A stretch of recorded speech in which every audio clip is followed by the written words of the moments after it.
The clinking of crystal glasses echoed through the dining hall, soft and delicate, almost mocking. The chandelier above showered golden light across the long mahogany table, casting perfect reflections on polished silverware. The air was thick with expensive perfume and hushed conversations, until she spoke. "Vivian!" My mother-in-law. The woman who'd spent the past 7 years of my marriage silently judging everything from my wardrobe to my career choices, finally decided tonight was the perfect moment to strike. She raised her champagne flute, her diamond bracelet catching the light like a blade. Her lips curved into a smile, but her eyes stayed cold, sharp, merciless. "To Adrian," she began, glancing at my husband, her golden boy, the perfect son she'd molded since birth. To his hard work, his success, his impeccable taste. Her gaze slid across the table and landed squarely on me. I knew what was coming before she said it. I could feel the room shift, as if everyone else did too. "Because heaven knows," she said, her voice smooth as silk but laced with venom, "you were never good enough for him." The laughter stopped. Forks froze mid-air. The string quartet missed a note. My breath caught, but my body refused to move. I stared at Vivian, searching her face for some hint, some tiny crack that would tell me she'd made a bad joke, that maybe I'd misheard her. But no. Her smile stayed intact, her gaze unwavering. What stunned me most wasn't her words. It was Adrian's silence. He didn't defend me. He didn't even flinch. He just lowered his eyes to his plate and sliced into his filet mignon, as if nothing had been said. I swallowed hard, forcing my lips into a tight, polite smile I didn't feel. I could almost hear my heartbeat over the soft hum of the dining room. The pitying glances came fast, cousins shifting uncomfortably, aunts whispering into wine glasses, strangers pretending not to stare. I told myself to breathe, to stay calm, to not give Vivian the reaction she wanted, but my hands trembled anyway beneath the linen napkin on my lap. After the toast, she leaned close to Adrian's sister, Lena, whispering something that made Lena smirk behind her glass. The humiliation burned hotter. I felt like I was shrinking, as if the high-backed velvet chair might swallow me whole if I let it. Was this how it started? The slow, methodical unraveling of my place in this family? Was this the moment I became an outsider at my own husband's table? I excused myself quietly, heading to the balcony for air. The night breeze was sharp, cutting through the tightness in my chest. From inside, I could still hear the muffled laughter, the soft piano, the clinking glasses. Adrian didn't follow me. I stared at the city lights below and promised myself one thing. I wouldn't cry. Not here, not tonight. But what I didn't know yet was that this was only the beginning. Vivian's words weren't just an insult. They were a declaration of war. And war requires strategy. By the next morning, everyone knew. Not just the people at the anniversary dinner, but everyone. My phone buzzed with messages before I even opened my eyes. Some were from relatives I barely spoke to, others from acquaintances I'd met once at a barbecue 3 summers ago. "Are you okay?" I heard what Vivian said. "Don't take it personally." That's just how she is. But the worst ones were the ones that didn't say anything at all. Just the 3 dots, blinking, disappearing, judging in silence. Somewhere between coffee and cold toast, I realized what had happened. Someone at that dinner, maybe several someones, had recorded the toast. A shaky, dimly lit, 30-second clip of Vivian's words was now making its way through the family chat threads, framed as just a joke. A joke. I watched the clip on repeat, over and over, seeing myself in the background. My stiff smile, my frozen hands. The exact second when humiliation turned my skin cold. By noon, I got a text from Lena, Adrian's sister. "Ignore Mom. You know how she gets no apology, no defense, just a subtle reminder. This wasn't their problem, it was mine." And Adrian? Still silent. When he finally came home that evening, he set his briefcase down like nothing had happened. I wanted to ask him why he hadn't said anything, why he'd let his mother's words hang in the air like smoke. But when I opened my mouth, he beat me to it. "Don't make this bigger than it is," he said, loosening his tie. "She didn't mean it like that." I laughed. I couldn't help it. It wasn't a funny laugh. It was the sharp, bitter kind that cracks inside your throat. She told a room full of people I'm not good enough for you, Adrian. How else was I supposed to take it? He ran a hand through his hair, avoiding my gaze. Look, she can be harsh sometimes, but she loves you. Loves me. I wanted to scream. Instead, I whispered, "Then why does it feel like she's trying to erase me?" That was the first time he didn't answer me. By the weekend, things had escalated. At a cousin's engagement party, I overheard whispers behind me. "She tried too hard." "No wonder Vivian doesn't like her. Honestly, Adrian deserves better." The words stuck like wet paint, staining everything they touched. I didn't belong here, not at the table, not in this family, maybe not even in Adrian's life. Then, just as I thought the humiliation couldn't cut deeper, Vivian sent me a message. "Darling, don't overthink. I was kidding. We all know Adrian's out of your league anyway. A joke." Again. But this wasn't just about words anymore. I started noticing little changes. Invitations to family lunches where my name was left off. Updates about business ventures. Adrian's family was involved in. Conveniently, forgotten. Decisions made about our shared finances without consulting me first. And the strangest thing of all? That weekend, Adrian got a call from one of his mother's lawyer friends asking to schedule a casual review of our prenup. Adrian brushed it off as routine, but my stomach twisted with unease. Was this just humiliation, or was something bigger at play? I didn't know it then, but Vivian wasn't just trying to shame me. She was laying the foundation for something much, much worse.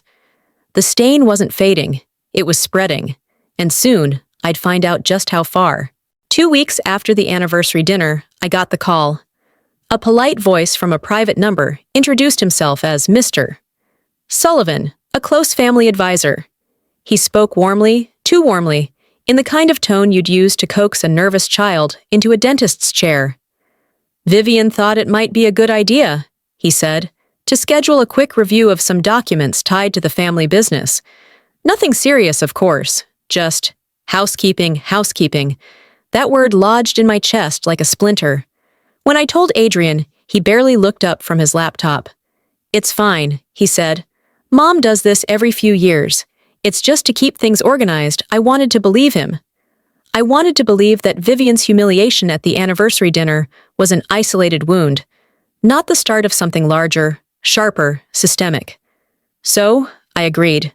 The meeting took place in Sullivan's downtown office, a glass fortress 30 floors above the street.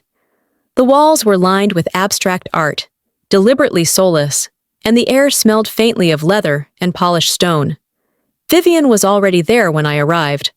Of course she was. She sat at the head of the long walnut table, her posture straight, her pearl earrings catching the light, a picture of effortless power. Across from her, Lena scrolled through her phone, occasionally hiding a smirk. "Darling," Vivian purred, gesturing to the chair opposite her. "Thank you for coming." "This shouldn't take long." Sullivan slid a folder toward me. Inside were neatly clipped pages filled with legal language that made my stomach churn. "These," he said smoothly, "are just updates to ensure everyone's protected should unexpected circumstances arise." Unexpected circumstances. I scanned the first page and froze. It wasn't just housekeeping. It was a prenup addendum. Clauses I'd never seen before, clauses I hadn't signed, hadn't agreed to, hadn't even known existed. Provisions about inheritance rights, asset restrictions, even penalties if I ever acted in ways that could harm the family's public reputation. "What is this?" I asked, my voice steadier than I felt. Vivian didn't blink. "Oh, just simple protections, dear." "It's standard in families like ours." "Standard?" I flipped to the second page. "Why does this give you the right to approve any financial decisions Adrian and I make together over a certain threshold?" Lena laughed softly without looking up. "Because, sweetie, when you marry into legacy, you marry into responsibility." I turned to Adrian. He looked uneasy, not surprised. Uneasy. That was worse. You knew about this? He sighed, rubbing his temple. I thought we'd just sign it and move on. It's nothing, really. Just legal noise. Legal noise? My voice cracked on the words. Adrian, this gives your mother control over everything we build. Over me, Vivian leaned back, her expression serene, almost amused. Darling, she said softly, if you plan to build something, shouldn't we ensure it stands on a solid foundation? I stared at her, trying to decipher whether she believed her own performance, or if she knew exactly how manipulative it was. That night, I couldn't sleep. I stayed in the living room, the unsigned documents spread out across the coffee table like broken glass. Every line was another cut, every clause, another reminder. I wasn't a partner in this marriage. I was a liability to manage. I should have shredded the papers. I should have called a lawyer. But instead, I sat there until sunrise, watching the city wake up through our windows, feeling the slow, heavy weight of something shifting beneath my feet. Vivian's toast wasn't just an insult anymore. It was a warning, and I had just stepped into her game without realizing it. The next morning, something else happened. When I reached for my jewelry box to grab my wedding ring, I noticed the smaller velvet box inside, the one holding Vivian's heirloom sapphire ring, the one she'd loaned me for the anniversary dinner. It was gone. The velvet box was empty. For a moment, I thought I was seeing things. I blinked, opened every drawer, checked the floor, even searched the laundry basket as if the ring had magically rolled inside. But it was gone. Vivian's heirloom sapphire ring, the one she'd insisted I wear to her anniversary dinner, was missing. At first, I told myself not to panic. Maybe Adrian had moved it. Maybe the housekeeper placed it somewhere safe. Maybe, just maybe, Vivian had asked for it back without telling me. But deep down, I knew better. By noon, I got the call. Vivian's voice was sweet, too sweet, laced with something sticky and cold. Darling, I stopped by this morning to collect my ring, but Adrian said you still had it. I assume you've put it somewhere secure? I swallowed hard, forcing my voice to stay calm. It's not here, Vivian. I can't find it, silence. Then a sharp inhale, as though she'd been waiting for this moment all along. Oh dear. Her voice dropped, smooth as silk. I hope this isn't another misstep on your part. That afternoon, while I was still tearing the bedroom apart, the doorbell rang. 2 uniformed security officers from the country club, the same one where we'd held the anniversary dinner, stood at my door. Mrs. Hayes? The taller one asked. We'd like to ask you a few questions about a missing item reported by Mrs. Vivian Hayes. My stomach sank. She called you? He nodded, expression unreadable. She informed us the ring was last seen in your possession. I invited them in, my hands shaking so hard I nearly dropped the glass of water I offered them. One of the officers asked permission to search my personal belongings. I agreed immediately, wanting this nightmare to end. They opened drawers, checked bags, looked under furniture. Nothing. I thought I'd finally be able to breathe again. Until the shorter officer returned from the closet holding my evening clutch, the one I'd used at the anniversary dinner. Ma'am, he said carefully, is this yours? I nodded. He held it open. Inside was a small folded napkin, and tucked neatly within it, an empty sapphire ring box. The officers left without taking further action, but the damage was already done. I didn't need to see the knowing look they exchanged to understand what they were thinking. Within hours, the whispers began. Lena sent a message in the family group chat. OMG, can't believe the ring's missing. Vivian followed up with a perfectly timed response. Let's not jump to conclusions, everyone. I'm sure it's just misplaced. But, well, it is a 7-figure heirloom. I felt sick. 7 figures? That was a lie. But no one questioned her. By evening, Adrian came home, jaw tight, shoulders tense. She told me about the ring, he said quietly. Please, just tell me where it is. I don't have it, Adrian. My voice broke. I never touched it after that night. He rubbed his forehead like I was the problem. I need you to understand how this looks. How this looks, I whispered, trembling. You think I stole from your mother? He didn't answer. That silence said more than words ever could. 2 days later, I learned the missing ring story had reached beyond the family. At the charity committee where I volunteered, one of the organizers avoided eye contact, then finally blurted, I'm sorry, but maybe it's best if you step back for now. Until this blows over, I drove home in a daze, hands gripping the steering wheel so tightly they ached. When I walked inside, Adrian was on the phone, speaking softly, but I caught fragments. Yes, Mom. I know. I'll handle it. That night, I stood in front of the bathroom mirror, staring at my reflection. My life, my reputation, my marriage, slowly slipping out of my control, one calculated move at a time. And Vivian? She hadn't even begun. The next morning, I got a message from Lena. I know where the ring is. Meet me.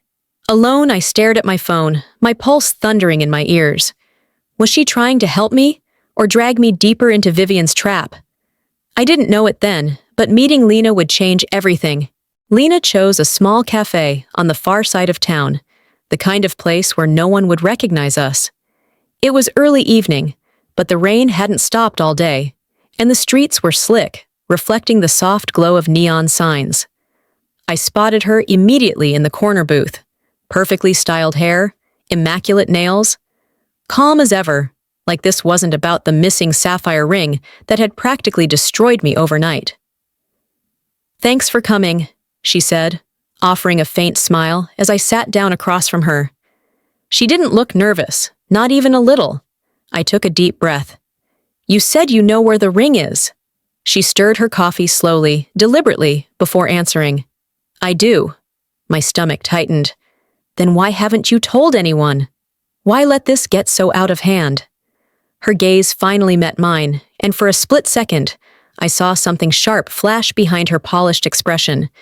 Because knowing where the ring is, she said softly, and proving where it is, are two different things. Lena leaned forward, lowering her voice. Vivian planted it, she whispered. She wanted it to disappear. But you already knew that, didn't you? I stared at her, struggling to process the words. You're saying she framed me? Lena smirked, sipping her coffee like she was enjoying a private joke. I'm saying Vivian likes control. She's testing you, and Adrian. The missing ring? That's just the opening move. I didn't trust her, not entirely. But something in her tone made my chest tighten. If you know where it is, then tell me. I will, she said, tilting her head thoughtfully. But you need to do something for me first. There it was. The catch. I should have seen it coming. Lena slid a folded envelope across the table. Inside was a single-page document detailing a charity initiative Vivian was sponsoring at the upcoming Henderson Foundation Gala. But something didn't add up. The accounts listed were off, mismatched. It looked dirty. Vivian's funneling donations into a private trust, Lena explained casually. If someone were to bring this up at the gala, well, let's just say it would shift the spotlight. I froze, staring at the document. You want me to expose her? Lena's smile widened, slow and deliberate. Call it leveling the playing field. Every instinct screamed that this was a trap. But then I thought about the ring, the humiliation, the whispers, the charity board removing me, Vivian laughing behind closed doors. Maybe this was my chance to take control back.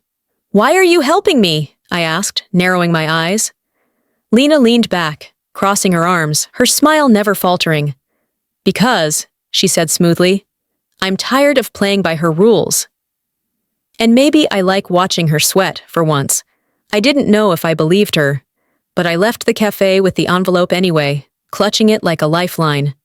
That night, I told Adrian about the meeting. Lena, he scoffed, you can't trust her. She's been playing her own game for years. She says she knows where the ring is, I insisted. She says Vivian set me up. Adrian went quiet. Too quiet. Did you know about the gala donations? I pressed. He hesitated before answering. I can't talk about that. Can't talk about it, or won't. By midnight, I was wide awake, staring at the ceiling, Lena's words replaying in my head. Vivian planted the ring. Vivian was testing me. Vivian was tightening the noose one incident at a time. And now, Lena wanted me to publicly confront her at the gala, with evidence Vivian couldn't ignore. But there was one problem. If I misstepped, I'd be the one exposed instead. 3 days later, I walked into the Henderson Foundation gala with the envelope hidden inside my clutch. The chandeliers sparkled, cameras flashed, and whispers followed me like shadows. I had no idea that by the end of the night, the missing ring would be the least of my problems. The Henderson Foundation Gala was the kind of event where appearances mattered more than oxygen. Crystal chandeliers spilled gold across a sea of satin gowns and tailored tuxedos, and the air hummed with the clink of champagne glasses, polite laughter, and subtle competition. I stood at the edge of the grand ballroom, clutching my black satin clutch, the one hiding Lena's envelope. My heart pounded like a trapped bird inside my chest. Tonight, I was supposed to take back control. Tonight, I was supposed to expose Vivian. Or at least, that's what I told myself. Vivian arrived fashionably late, draped in a floor-length emerald gown, and confidence sharp enough to cut glass. People gravitated toward her instantly, like moths drawn to the brightest flame in the room. She spotted me across the ballroom and smiled sweetly, as though we were the closest of friends. "Darling," she purred when she reached me, kissing the air near my cheek. "You wore that dress?" "Brave choice," the photographer snapped, capturing her perfection and my awkward smile. I felt like the foil character in my own story. Then she leaned close, her lips grazing my ear so no one else could hear. "Remember," she whispered, her voice soft but razor-sharp, "this family survives because we manage optics. Tonight, let's see if you can." Before I could reply, she glided away, leaving the faint scent of her perfume and a sting behind. I found Lena near the silent auction table, sipping champagne and scrolling through her phone. "You have the envelope?" she murmured without looking up. I nodded. "Are you sure about this?" Lena smirked. "If you want Vivian to stop destroying you, you need leverage. That's it." I clutched the envelope tighter, feeling the weight of it like a stone. Dinner was served, and Vivian, of course, sat at the center of the long, ivory-draped table. I was 2 seats away, sandwiched between a bored hedge fund manager and his chatty wife, who seemed determined to discuss every scandal she'd ever read about in glossy magazines. As the servers cleared the first course, Vivian tapped her crystal glass. "Before dessert," she announced, her voice warm and commanding, "I'd like to thank everyone for their generous contributions to the foundation tonight." Polite applause filled the room. Then she smiled wider. "And I'd also like to give special thanks to my darling daughter-in-law." Her gaze found me, her tone syrupy sweet. "For volunteering to manage the donations tonight. Such a thoughtful gesture, isn't it?" I froze. I hadn't volunteered. I hadn't even known. The guests turned toward me, smiling, nodding, expecting a response. My pulse roared in my ears. After dessert, a murmur started rippling through the crowd. Guests huddled around their phones, whispering, brows furrowed. Lena slid into the seat beside me, her expression pale. "Something's wrong," she whispered. She showed me her screen. A screenshot of the foundation's account statement was circulating, large sums marked as transferred to an unverified personal account. My name appeared beside the authorization line. I couldn't breathe. "What is this?" I whispered. Lena stared at me, wide-eyed. I don't know. I didn't." Before I could finish, Vivian stood up again, tapping her glass once more, feigning concern this time. "My apologies, everyone," she said softly, "but there seems to have been a small, administrative hiccup with tonight's donations. Of course, it's being handled internally. Please enjoy the evening's small hiccup. Handled internally. Her tone was perfect, measured, polished, innocent. And every single guest now believed I'd mishandled hundreds of thousands of dollars. By the time I left the ballroom, whispers followed me like shadows. She was in charge of the donations. Vivian must be furious. Do you think she'll face charges?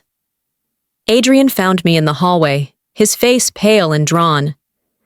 Please tell me you didn't. I cut him off sharply. You think I did this? You think I'd risk everything to steal from your mother's foundation? He hesitated. Too long, too visibly. I just don't understand what's happening anymore. Neither did I. At home, I opened Lena's envelope again, desperately searching for answers. But it was empty. The document she'd shown me at the cafe was gone. My hands trembled as realization sank in. Lena, Vivian, the gala. This wasn't chaos. This was choreography. At midnight, I received a single text from an unknown number. One mistake leads to another. Sleep well, I stared at the screen, knowing there would be no sleep tonight. Because I'd just learned the truth. The gala wasn't a trap I'd stumbled into. It was a performance, and I was the unwitting star. 3 days after the gala, I woke to the vibration of my phone. A single text from an unknown number. Watch the news. My stomach knotted instantly. I grabbed the remote, switching on the morning broadcast, and there it was, splashed across the screen in bold letters. Charity gala under investigation. Donation mishandling alleged. The anchor smiled sympathetically as she recited the details, but I barely heard her words. My name appeared in the Chiron beneath the headline, right next to Vivian's glowing headshot from last year's foundation photoshoot. They'd made me the face of this. By noon, my inbox was flooded. Emails from the charity committee, messages from former colleagues, journalists wanting statements, and then the call from the foundation director herself. Mrs.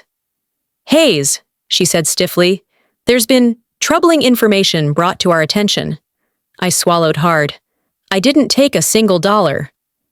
That's not what the footage shows. Footage? At 3 p.m., I sat in a cold conference room at the Henderson Foundation headquarters, staring at a large screen. The room smelled faintly of coffee and disinfectant. Vivian was there, seated gracefully beside the director, her emerald earrings catching the light as if mocking me. The security chief pressed play. Grainy black and white footage filled the screen. It showed me walking through the ballroom, clutching my satin clutch. A man in a suit brushed past, slipping something into my bag. An envelope. The timestamp matched the exact moment the donation transfers were authorized. The video froze on my blurred figure, one hand on my clutch, one on my phone. Do you deny that's you? The director asked. I nodded, my voice trembling. That is me. But I didn't put anything in my bag. Someone else did. Vivian sighed delicately, placing a hand over her chest. Oh, darling, she murmured. It's okay to be honest. Mistakes happen. I whipped my head toward her.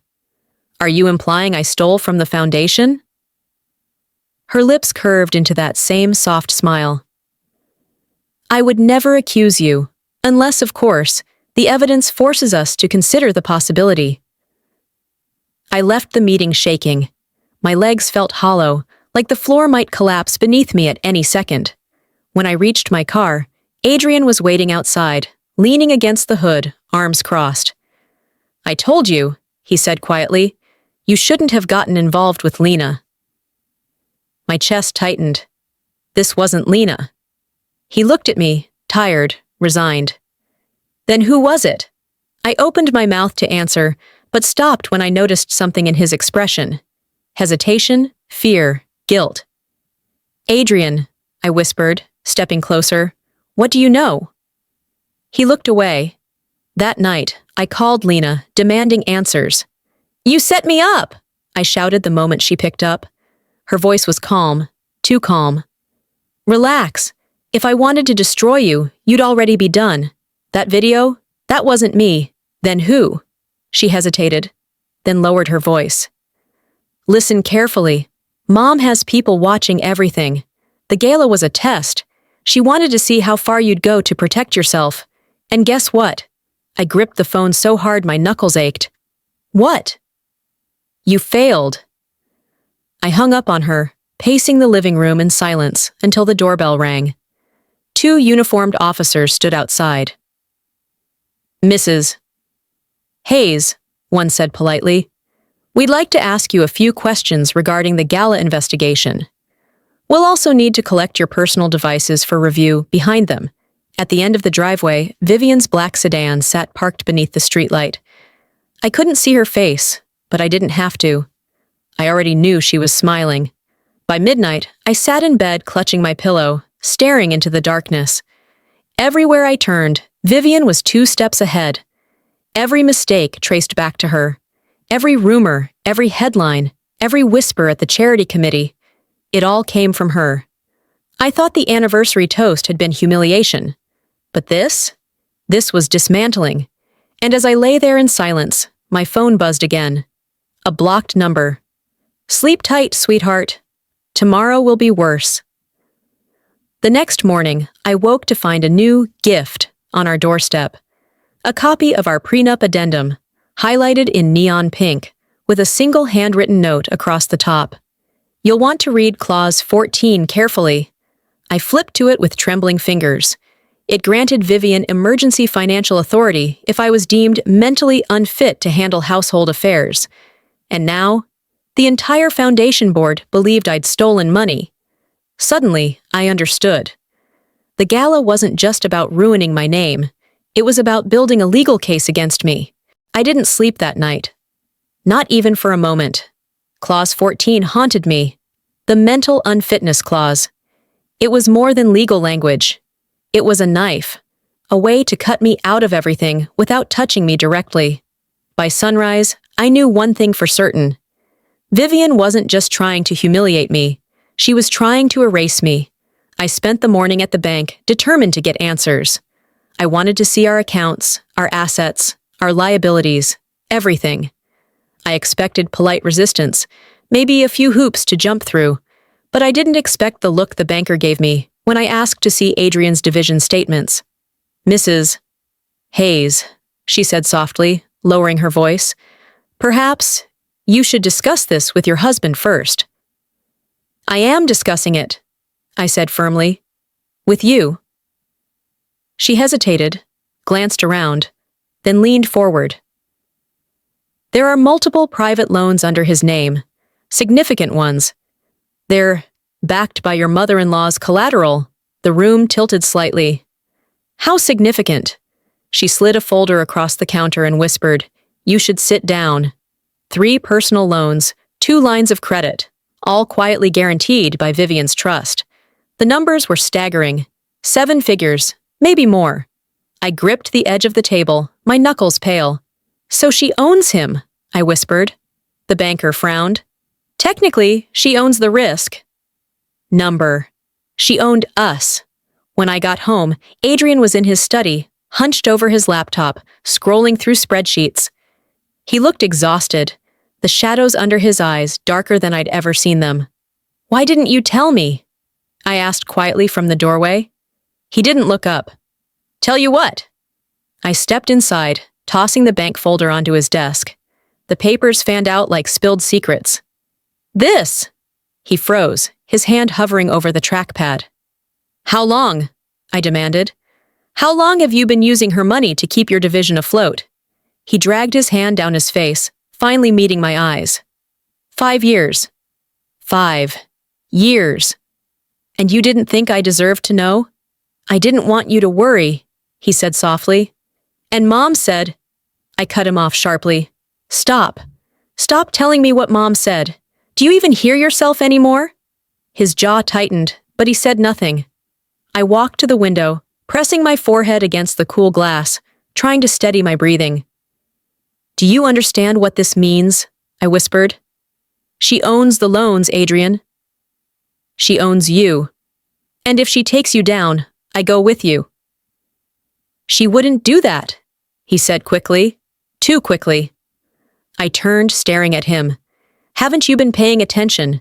Every single thing she's done these past few weeks has been leading to this moment. She's stacking evidence against me, pushing me out of this family, and now I know why. She's protecting the business, he argued, his voice rising. Her name. The legacy. Our future. Our future? I laughed bitterly, shaking my head. Adrian, this isn't about protecting us. It's about controlling us. And it's working. That night, while Adrian showered, I went through his desk drawers looking for anything that might give me leverage. I found an unmarked envelope tucked beneath a stack of financial reports. Inside were printed emails between Adrian and Vivian. One line, highlighted in red, froze my blood. Once we establish her financial instability, Clause 14 will give us everything we need. Her words. Her plan. Vivian wasn't just setting me up to look incompetent. She was building a case to strip me of all financial decision-making power, legally. I sank onto the floor, clutching the envelope, the realization hitting me all at once. This wasn't just about humiliation. This wasn't even about the missing ring or the gala scandal. This was about ownership. Vivian wanted my marriage, my home, my security. And now, I understood why Adrian never defended me. He couldn't. He was already hers. Later that night, after Adrian had fallen asleep, I stood by the bedroom window, staring into the darkness outside. A black sedan sat parked across the street. Engine idling, lights off. My phone buzzed on the nightstand. Another blocked number. Tick, tock. 2 weeks left. 2 weeks until what? I didn't know yet. But I knew one thing. If I didn't fight back now, I'd lose everything. The next morning, I called Lena. I need proof, I said, my voice trembling but steady. Every document, every transfer, every piece of this setup. If you want me to trust you, give me something I can use. She hesitated before replying. Meet me tomorrow night, and come alone. Her voice sounded calm, but something in the silence that followed told me I was walking straight into another trap. The next morning, my phone wouldn't stop buzzing. I thought it was more gossip about the gala investigation, but when I finally opened my messages, my stomach dropped. Screenshots, dozens of them. They were from my private therapy notes. Every painful admission, every fear, every moment of vulnerability I'd ever confessed behind closed doors, splashed across the family group chat like cheap entertainment. Phrases ripped out of context. Anger, resentment, escape, feel trapped. My heart pounded so hard, I thought it might split my ribs open. I called my therapist immediately, voice shaking. Dr. Harris, how did this happen? She sounded just as horrified. I don't know. My records are encrypted. But someone must have hacked my system. Someone. I already knew who. By noon, Vivian called me. Her tone was soft, feigned concern dripping from every syllable. Darling, she said, I just wanted to check in after everything we've seen this morning. I clenched my jaw. You leaked them. Oh, sweetheart, of course not, she said smoothly. But I am worried about you. These notes, they make it sound like you're unstable, overwhelmed, possibly unfit. I froze, the word vibrating like an alarm bell inside my head. Clause 14. This wasn't just humiliation anymore. This was strategy. Vivian paused, letting the silence linger, then added delicately, Don't worry, though. We'll protect you. You just need to step back for a while. Let us handle the finances, the business, the foundation, everything. That afternoon, I confronted Adrian, shoving the phone in his face. You see this? Do you see what she's doing? He stared at the screen, his expression unreadable. You actually said these things? I blinked, stunned. That's what you got from this? Adrian, those notes were private. She's weaponizing them against me. He ran a hand through his hair, avoiding my gaze. I don't know how to defend you anymore. I took a step back, my voice breaking. You don't need to defend me. You just need to believe me. But his silence said everything. By evening, the whispers started again, this time beyond the family. I was removed from the charity committee group chat without explanation. Two close friends, politely, canceled our coffee plans. A neighbor stopped me at the mailbox, asking carefully, I heard you've been under a lot of stress.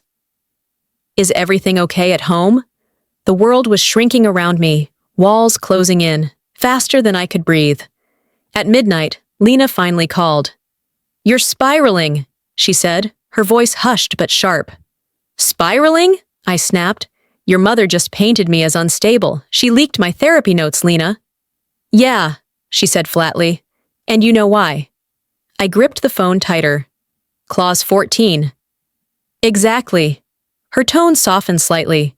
She's building a legal case, brick by brick.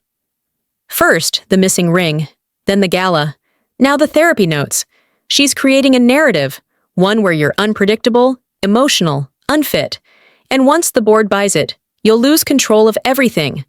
I sank into the couch, covering my face with trembling hands. She's going to take everything, isn't she?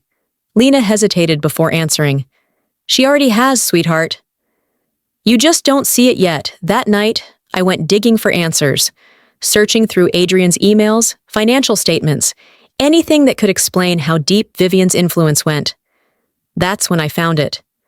A confidential document labeled Guardianship Inquiry, Preliminary Review, filed 6 months ago, by Vivian's attorneys. They were preparing to declare me legally unfit. I sat in the dark living room, the hum of the refrigerator filling the silence. My reflection stared back at me from the black screen of my phone. Pale, tired, unrecognizable. Somewhere in the shadows, Vivian had moved from attacking my reputation to dismantling my existence. And for the first time, a terrifying thought crept in. What if she actually won? The next morning, an envelope arrived in the mail. No return address. Inside was a single printed photo, me leaving my therapist's office 2 weeks ago, taken from across the street. On the back, written in perfect cursive, we see everything. I gripped the photo until my knuckles turned white. This wasn't just manipulation anymore. This was surveillance. The first time it happened, I didn't even realize. I'd been curled up on the couch, exhausted from days of whispers, leaks, and sleepless nights. My phone lay on the coffee table, silent, untouched. No calls, no messages. Just an eerie, unfamiliar quiet. By late afternoon, I reached for it to check the time, only to see 6 missed calls from the same number. My mother's number. My chest tightened. I called back immediately, hands shaking, but it went straight to voicemail. That's when Adrian came home, loosening his tie, scrolling through his own phone like nothing was wrong. Did Mom call you? I asked urgently. He glanced up, confused. What? Number, why? She called me 6 times. My voice trembled. I think something's wrong. He frowned, checked his phone again, then froze.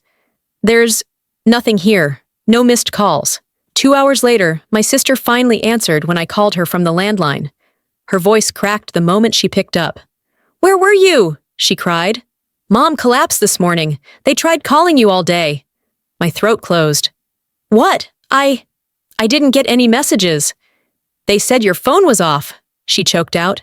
The hospital called too. I grabbed my keys and ran. By the time I arrived, visiting hours were over. The nurse gave me a look, pity mixed with judgment. Immediate family only, she said softly.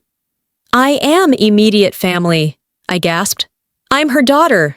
She hesitated, then leaned closer, lowering her voice. They tried reaching you all day, sweetheart. Whoever answered said you weren't available. Answered? I whispered. I stopped. My stomach sank. My hands went cold. I didn't need to guess who it was. Vivian. I drove home in silence, gripping the steering wheel so tightly my knuckles were bone white.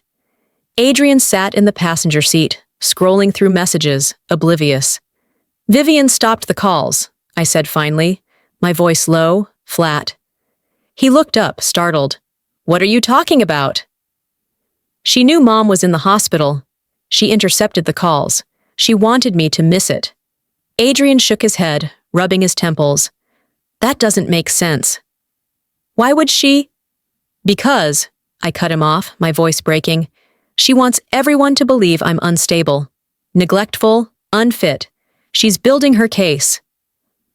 When we got home, a small package sat on the doorstep, wrapped in white paper. Inside was a single hospital visitor's badge with my name printed neatly on it. Attached was a note in Vivian's handwriting. Family comes first. But you wouldn't know that, would you? I felt my knees give out beneath me.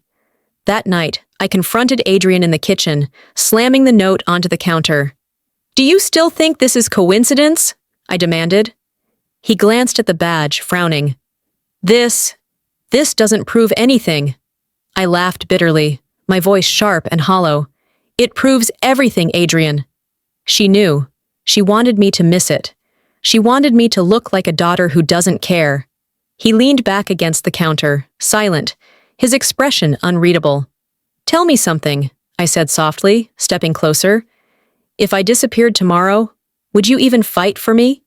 He looked at me then, really looked, and the silence between us was louder than any answer he could have given. Hours later, I sat alone on the edge of the bed, staring at my mother's photo on my phone. My missed chance. My failure, not mine, but mine to bear anyway. And that's when I saw it. A tiny notification buried in my voicemail settings. Forwarding activated. My calls hadn't been missed. They'd been rerouted. I didn't sleep at all. I sat by the window, watching the streetlights cast long shadows across the pavement. Around midnight, the black sedan appeared again, idling beneath the same tree as before, engine rumbling faintly. This time, I didn't look away.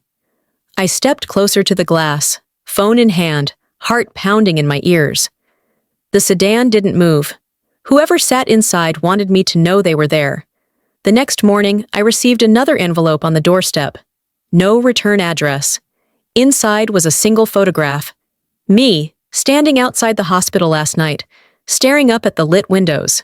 On the back, written in the same perfect cursive, "We warned you!"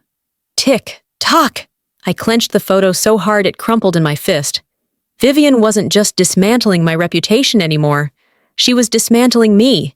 And if I didn't do something soon, I wasn't just going to lose my marriage or my finances. I was going to lose my name. 3 days after the hospital incident, Vivian invited us to brunch. I almost didn't go. Every instinct screamed at me to stay home, but Adrian insisted. "She wants to make peace," he said. "She's trying. Can't you at least meet her halfway?" "Halfway?" I whispered, staring at him. "She's destroying me, Adrian." He sighed, rubbing his forehead. "Please, just come." For me, I went, and I shouldn't have. Vivian greeted us at her sprawling estate like nothing had ever happened. The wide glass doors, the smell of lilies, the sunlight spilling across polished marble floors. It was all perfect, curated, untouchable. "Darling," she said smoothly, kissing my cheek as though she hadn't rerouted my mother's hospital calls 3 nights ago. "Come in. I've prepared something special." On the dining table sat a crystal vase of roses, a pot of fresh tea, and a thick leather-bound folder embossed with gold letters. "Family Legacy." I froze. "What's this?" Vivian smiled, her expression so warm it almost felt real. "A gift," she said softly. "For you." For the future, we sat at the table while she poured tea into delicate porcelain cups, humming softly under her breath, pretending this was a normal Sunday morning. "I've been thinking," she began, placing her hand gently over mine, "about the next generation." "The next generation?" I repeated cautiously. "Grandchildren," she said brightly. "Your future children. Our family's legacy." She opened the leather folder and slid it toward me. Inside was a series of contracts, neatly tabbed and highlighted in pastel colors, like someone had wrapped poison in silk. "This," she explained, "is a trust fund we've set up for when the babies come. Multi-million-dollar assets allocated, educational guarantees, a fully renovated nursery. You won't have to lift a finger." I flipped through the first pages, my pulse quickening. It looked generous, even loving. But then, near the bottom, I saw it. Highlighted in pale yellow. Emergency Guardianship Authority. I froze. It granted Vivian legal rights over all household decisions involving dependents if one parent was deemed unfit. Unfit. Clause 14. It was all connected. I set the folder down slowly, my voice low and steady. "This isn't a gift," I said. "This is control." Vivian feigned surprise, pressing her hand to her chest. "Control?" "Darling, no. This is protection." For the children, Adrian skimmed the document beside me, his brow furrowed. "Mom, this is a little extreme, don't you think?" She tilted her head, smiling softly. "Is it extreme to want security for your family, Adrian? To prepare for unexpected circumstances?" Unexpected circumstances, her favorite phrase. I stared at her, fighting to keep my voice steady. "You've been planning this for months." She didn't flinch. "I plan everything, dear. That's why this family has survived." After brunch, I stepped out onto the balcony for air. Lena followed, leaning casually against the railing. "She's tightening the noose," she said quietly, sipping her mimosa. I glanced at her sharply. "And you're just standing there watching it happen?" Lena shrugged. "I warned you. She's not building trust funds for future grandkids. She's building power structures, and you're giving her exactly what she wants every time you react." I turned toward her. "Then help me. Tell me what you know." Lena studied me for a moment, her expression unreadable, then slipped something small into my hand. A USB drive. "This," she whispered, "has emails between Mom and her attorney, guardianship filings, contingency plans, and something else you'll want to see." Before I could ask what she meant, she was gone, leaving me on the balcony with my heart pounding. That night, I plugged the USB into my laptop. My hands trembled as I opened the folders, scanned contracts, board meeting transcripts, confidential memos. And then I found the email chain. Subject line, Phase 2 implementation. Once the therapy notes circulate, we proceed with guardianship readiness. Ensure Adrian is aligned. No direct confrontation until Clause 14 can be triggered legally. I felt the blood drain from my face. Adrian. She had him aligned. At midnight, I confronted him in the bedroom, shoving the printed emails toward him. "You knew?" My voice cracked. "You've known this whole time."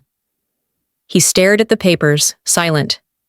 "Say something, Adrian," I shouted, tears burning behind my eyes. Finally, he whispered, "She said it was for our protection." "Our protection?" I laughed bitterly, the sound sharp and hollow. "She's preparing to take everything from me, and you're letting her." He didn't deny it. He didn't even try. I lay awake for hours, staring at the ceiling, gripping the USB drive like a lifeline. Vivian wasn't hiding anymore. This wasn't manipulation behind the scenes. This was war. And if I didn't move first, she'd take my home, my marriage, and, if we ever had them, my children. The next morning, another envelope appeared on the doorstep. No return address. Inside was a single photograph of an empty nursery, perfectly staged with soft pastel walls, a crib, and a rocking chair. Written in cursive on the back, "Some futures belong to me." The invitation came in a white envelope, embossed with gold lettering, elegant and deliberate. "Family reconciliation meeting." At first, I almost laughed. Reconciliation? After the missing ring, the gala, the therapy notes, and the nursery contract? But Adrian begged me to come. "She just wants to clear the air," he said softly, "for the sake of the family." I stared at him for a long moment, trying to find any trace of the man I'd married, the one who once swore he'd protect me from everything. All I saw was hesitation and fear. Against my better judgment, I agreed. And that's how I walked straight into Vivian's trap. The meeting took place at the Hayes corporate headquarters, 30 floors up, in a boardroom made of glass and polished walnut. When I arrived, I immediately knew something was wrong. Vivian sat at the head of the table, dressed in slate gray silk, perfectly composed. To her right were two family trustees, their expressions tight and unreadable. To her left sat the foundation's director and a high-profile attorney I recognized from the gala scandal coverage. This wasn't reconciliation. This was prosecution. "Darling," Vivian said smoothly, gesturing to the empty chair across from her. "Thank you for coming." "Please sit." I stayed standing. "What is this?" "A discussion," she said calmly. "An opportunity for transparency." Adrian slipped in behind me, placing a gentle hand on my arm as though to reassure me. But his touch felt heavy, weighted with something unspoken. Vivian opened a leather portfolio and laid out several documents, each carefully clipped and highlighted. "These," she said softly, sliding them across the table, "are summaries of your recent incidents." I stared at the first page. Exhibit A, the missing sapphire ring. Exhibit B, the gala donations scandal. Exhibit C, my therapy notes. Exhibit D, missed hospital calls. Every page was meticulously documented, every event framed to paint me as impulsive, careless, unstable. "You created this," I whispered, my voice trembling. Vivian folded her hands elegantly. "I compiled it," she corrected, "for clarity." Then the attorney spoke, his tone measured and professional. "Mrs. Hayes, the trustees have growing concerns about your ability to manage family-related responsibilities, financial, reputational, and legal. These issues, combined with documented emotional stressors, could pose significant risks moving forward." I glanced around the room, searching for a friendly face. There were none. "This is absurd," I said, trying to steady my voice. "Vivian has orchestrated every one of these so-called incidents." "Do you have evidence of that?" the attorney asked smoothly. My throat went dry. The USB Lena's emails, the proof I had, was still hidden at home. Vivian smiled faintly, sensing my hesitation. "I understand this is difficult," she said gently, her voice honey over poison. "But we can help you. We can protect you." Then she slid another document across the table. A private separation agreement. I froze. "What is this?" "A solution," Vivian said softly. "We'll handle the foundation, the trust, the accounts. You'll step away from administrative responsibilities, for your own well-being, of course." I flipped through the pages, bile rising in my throat. The agreement required me to relinquish any decision-making authority over shared finances, withdraw from all family business and foundation roles, sign a binding NDA preventing me from discussing family matters publicly. In exchange, they'd correct the record about the gala, the missing ring, and the therapy leak, effectively rewriting history to erase the humiliation. It was a clean extraction. I'd keep my title as Adrian's wife, but on paper, I'd cease to exist. I looked at Adrian. "You knew about this?" He didn't deny it. He didn't even look at me. "Say something," I whispered. Finally he spoke, his voice low and broken. "This is the only way to keep the peace." "The peace?" I laughed bitterly. "You mean her control?" Vivian leaned forward, her tone soft, maternal, deadly. "Darling, sometimes surrender is peace." I stood up, pushing the papers back across the table. "No," I said, my voice shaking but firm. "I'm not signing away my life." The attorney exchanged a glance with the trustees. One of them sighed softly, almost disappointed. Vivian's smile faltered for the first time. "I hoped you'd make the rational choice," she said quietly. "But if you won't, we'll have to move forward another way." "Is that a threat?" I asked. She tilted her head, her voice silk and steel. "It's a promise." That night, I sat in the dark living room, staring at the USB Lena had given me. Inside it was my proof, my leverage, the only weapon I had left. But I knew using it meant declaring open war. I thought about the photo of the nursery, the hospital calls, the gala humiliation, the endless surveillance. Vivian had been moving her pieces for months. And now, finally, I understood. This wasn't just about control. It was about erasure. If I didn't fight back, I wouldn't just lose my marriage or my reputation. I'd lose me. I didn't sleep after the boardroom ambush. The unsigned separation agreement sat on the coffee table like a live grenade, its crisp edges mocking me every time I walked past. I could still hear Vivian's voice echoing in my head. Darling, sometimes surrender is peace. But signing those papers wasn't surrender. It was erasure. The next morning, Vivian called. "Have you had time to think, dear?" Her tone was light, casual, like we were discussing dinner plans and not the complete dismantling of my identity.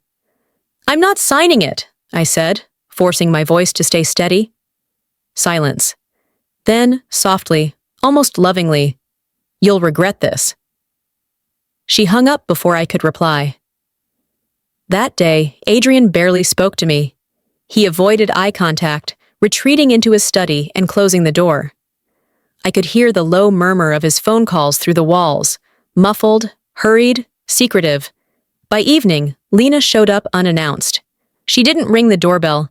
She just walked in like she owned the place, tossing her bag on the sofa. "You shouldn't have refused the deal," she said, collapsing into an armchair. I crossed my arms. "So you're on her side now?" "I'm on my side," Lena said coolly. "And right now, your refusal puts everyone at risk." "Mom doesn't lose. You should know that by now. Then why give me the USB?" I shot back.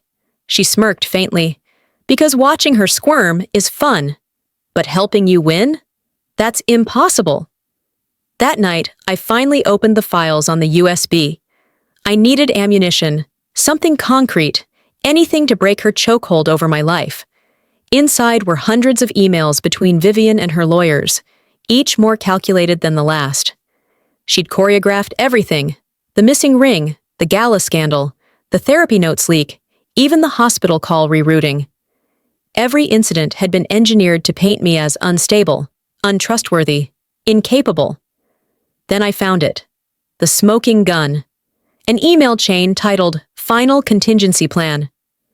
If she refuses the separation agreement, initiate Phase 3. Push her into a public failure. Document everything. Leverage Adrian where possible. I stared at the screen until the words blurred. Phase 3. I didn't know what it was, but I knew one thing. I wasn't going to wait for her to destroy me. The next morning, I called Vivian directly. "You want war?" I said, my voice steady despite the tremor in my chest. "Fine. Let's have war." She chuckled softly, almost pitying. "Oh, sweetheart, you still think you're playing?" She hung up. I didn't have to wait long to find out what Phase 3 was. 2 days later, a breaking news alert flashed across my phone. Hayes Foundation announces sudden financial audit following internal mismanagement. My name was everywhere. Again. By noon, journalists were outside the house, cameras flashing, shouting questions I couldn't answer. Headlines screamed about missing funds, misfiled accounts, and ongoing investigations. I'd been locked out of the foundation system entirely. No emails, no records, no way to defend myself. Vivian had stripped me of access and flooded the press with her version of the story. And Adrian? He sat on the sofa, staring blankly at the TV. "You have to fight this," I said, my voice sharp with panic. He turned slowly, his face pale and hollow. "I can't," he whispered. "If I go against her, she'll cut funding to my division. Hundreds of jobs would be at risk. The board would—" He stopped, exhaling shakily. "I can't." The realization hit me like a punch to the chest. I was completely alone. That night, I received another envelope on the doorstep. Inside was a printed photo of me leaving the Henderson Foundation office weeks ago. Vivian's attorneys flanking me on either side. Written across the bottom in her elegant cursive. "Almost over." I sank onto the floor, clutching the photo with shaking hands. Vivian wasn't bluffing. She was closing in. But I still had the USB. I still had proof. I called Lena. "I'm going public," I said flatly. She laughed softly. "Go ahead. Just know Mom's 3 steps ahead. Whatever you release, she'll twist it. She always does." I hesitated. Then what do I do? Lena paused, her voice quieter this time. You run. But I wasn't ready to run. Not yet. Because if Vivian wanted a public failure, I'd give her one. Just, not mine. I woke up the next morning to silence. Not the peaceful kind, but the heavy, suffocating kind that tells you something is wrong before you even open your eyes. No buzzing phone, no ringing doorbell, no emails flooding in to accuse me of something I didn't do. It was the calm before the storm. Adrian was already downstairs, sitting at the kitchen counter with a mug of untouched coffee. He didn't look at me when I entered. His shoulders slumped, his hair unkempt, his laptop closed. I poured myself tea and waited for him to speak. Finally, he said softly, "She wants to see you." I didn't have to ask who. "I have nothing left to say to Vivian," I replied flatly. He hesitated, then slid a thin manila envelope across the counter toward me. She says this is the last offer." I opened it slowly. Inside were 2 documents. A revised separation agreement with stricter clauses. A court summons drafted, unsigned, threatening to pursue guardianship if I refused again. Clause 14, the emergency mental unfitness clause, highlighted in neon yellow this time, like a blade pressing against my throat. I set the papers down and looked at Adrian. "Are you going to fight for me?" He looked up finally, his eyes tired, hollow. "You're asking me to choose between you and my mother." "No," I whispered, my voice cracking. "I'm asking you to choose between me and her control over us." He didn't answer. He didn't need to. That evening, I stood by the front door with my suitcase packed. 1 bag. That's all I allowed myself. 1 bag, my laptop, and the USB drive Lena had given me. Adrian sat on the sofa, his hands clasped tightly, staring at the floor. He didn't try to stop me. "You could come with me," I said softly, one last time. He shook his head slowly.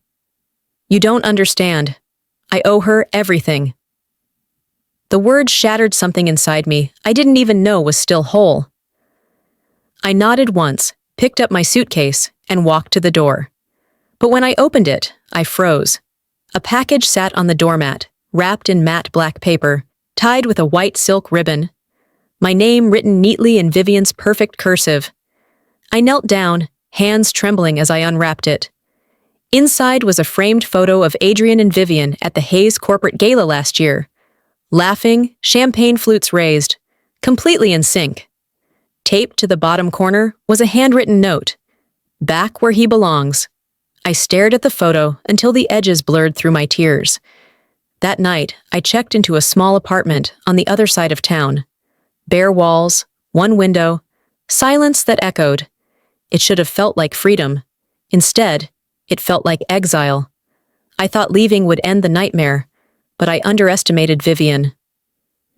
The next morning, my phone buzzed with notifications. Headlines blared across every news site. Hayes Foundation names Vivian Hayes interim controller, protects legacy amid scandal. They'd stripped me from everything. My photos vanished from the foundation website. My name removed from donation records, press releases, even archived newsletters. It was like I'd never existed. Later that day, I met Lena at a quiet cafe, exhaustion weighing down every breath. She slid into the seat across from me, sunglasses hiding her eyes. "You did it," she said softly. "You left." "I didn't leave," I whispered, clutching my tea. "She pushed me out." Lena tilted her head, her expression unreadable. "She's rewriting the story now," she said flatly. "By next month, no one will even remember you were part of this family." I swallowed hard, gripping the USB drive in my pocket. "Then maybe it's time I tell my own story." Lena gave a dry laugh. "Go ahead. Just know she has a counter for every move you make." That night, I sat in the apartment, staring at my laptop. I opened the files on the USB, scrolling through Vivian's emails, legal memos, and contracts. There was enough there to expose her, enough to burn everything she'd built. But then I found something else. a hidden folder inside the USB labeled Phase 4.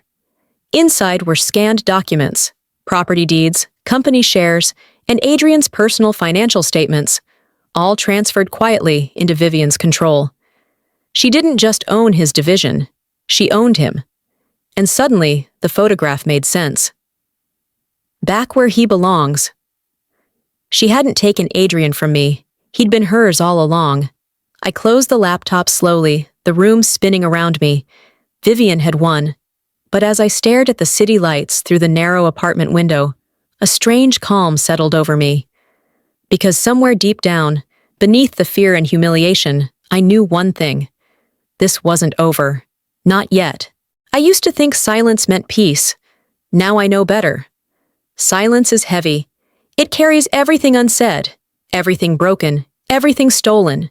In this small apartment, with its bare walls and single window overlooking the city, silence feels less like freedom and more like a ghost that follows me wherever I go. But maybe ghosts aren't always something to fear. It's been 6 weeks since I walked out of that house. 6 weeks since I left behind the marriage I built, the family I fought for, and the name they've already erased from their story. The headlines moved on.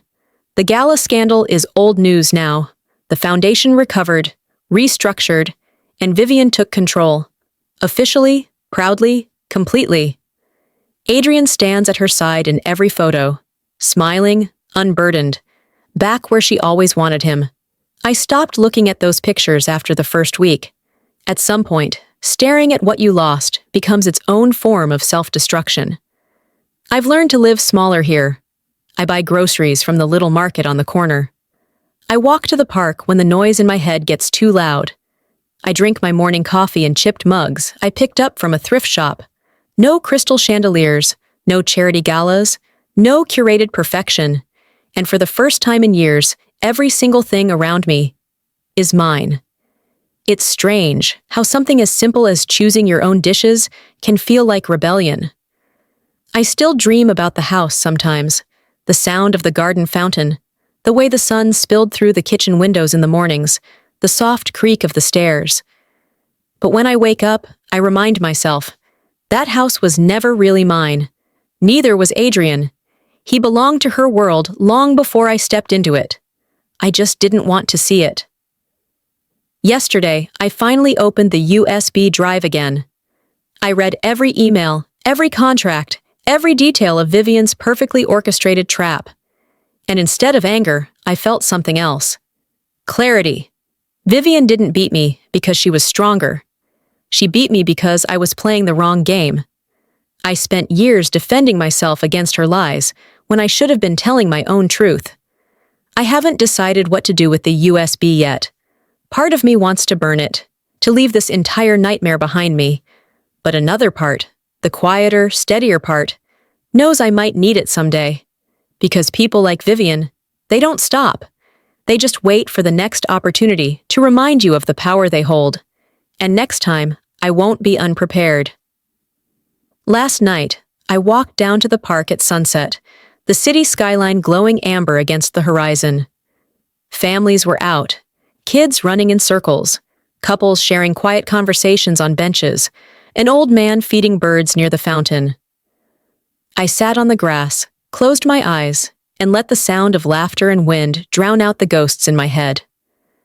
For the first time in months, I breathed without feeling like someone was standing on my chest. I lost my marriage. I lost the house. I lost the version of myself I used to know. But somewhere in all that loss, I found something I didn't expect. The chance to start over. And maybe that's not the ending Vivian wanted for me.